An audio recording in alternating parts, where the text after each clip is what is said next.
the country where my kids live. I don't. But there is no mistaking the effects of what they're doing. It's destruction for its own sake.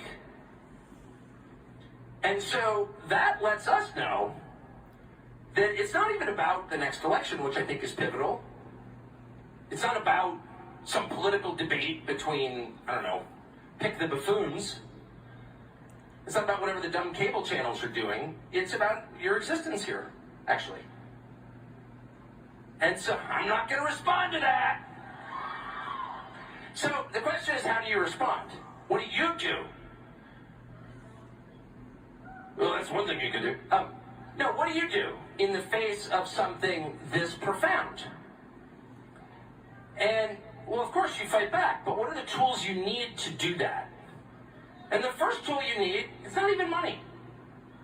In fact, you could look at successful resistance movements, I don't mean revolutionary movements, resistance movements that actually have made change in their own country, and some of them are unarmed and penniless. I mean, 100 years of the Raj ended pretty quickly under a nonviolent movement in India. And, how did they do that? And they did it because they sincerely believed they were right, and they were strong inside. They were strong inside. That's the key. So how do you become strong inside? You're getting warmer, baby. You get strong inside, and this is a non-sectarian point, which is open to people of all backgrounds and faiths, because this is a truth of the universe. You get strong inside by telling the truth. And, but really telling the truth. Really telling the truth. Not just some truths, but being completely honest all the time, not just in your public-facing life, but in your personal life. Now, what does that mean?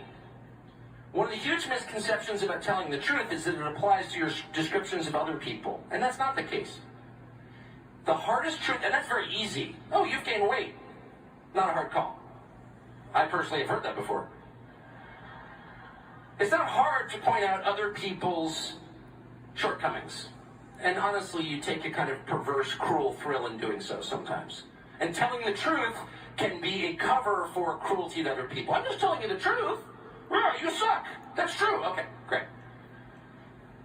That's easy, and it's not what I'm talking about. Telling the truth means the hardest truth of all, which is telling the truth about yourself. Being honest about who you are. It's the commitment to stop playing a role. It's the commitment to living honestly, and that means revealing who you are without shame. Not posing at all. At all. But you.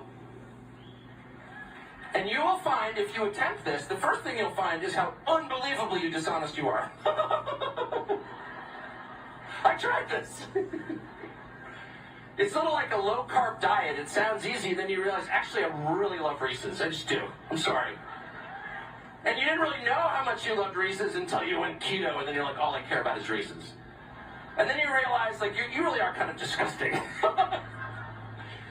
And telling the truth is the same project. If you wake up and you're like, I'm just going to, in every statement I make, in every word that my lips form, I'm going to be honest, particularly about myself. When I make a mistake, I'm going to admit it.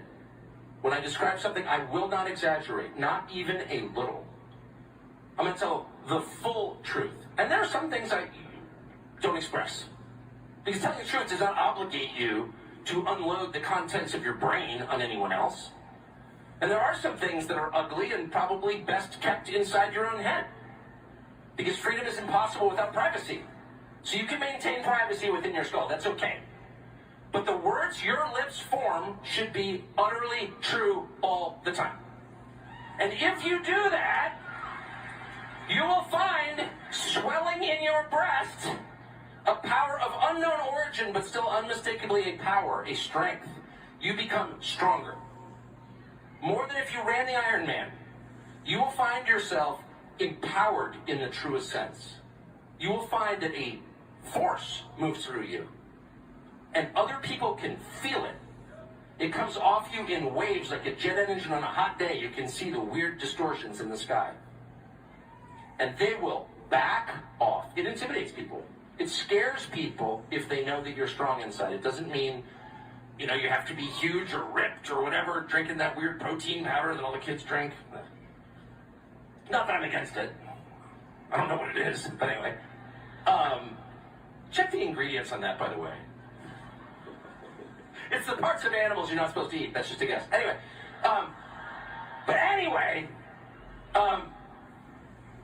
No, it's a real strength. It's a moral strength. Not a self-righteousness, which is the opposite of moral strength. That's always a signifier of weakness. The guy who tells you how great he is weak inside, because why are you telling me that? I'll decide. I know how good you are because I can smell it like a dog can smell it. All of these perceptions and all of our deepest perceptions come to us at a level above words or maybe below them, but certainly outside of language. We know what people are about when we're in their presence, when we watch them. Your dogs can't speak English. I mean, mine can, but yours can't. No, but really, a dog knows who people are instantly because they can feel it, and so can you. The distance between a human being and an animal, the distance between our society and the animal kingdom is very small. And we lie about that. We've been lied to about that for whatever reason. But that's totally real. And you have those powers too, and so does everyone around you, whether he knows it or not. And so if you are strong inside, people will make way for you. And that's important because we are entering a period of real volatility. I mean, clearly. Of real volatility. And I'm not a parent. I should just say at the outset, as I noted at 54, I grew up in Southern California back when that was literally the greatest place on earth. You felt deep sympathy and sadness for anyone who didn't live there, for the billions of people who didn't live in Southern California. And there were a lot of people who didn't live in Southern California, and we had a moment of silence for them. Because it was so great. So I'm not a person who looks for apocalypse on the horizon.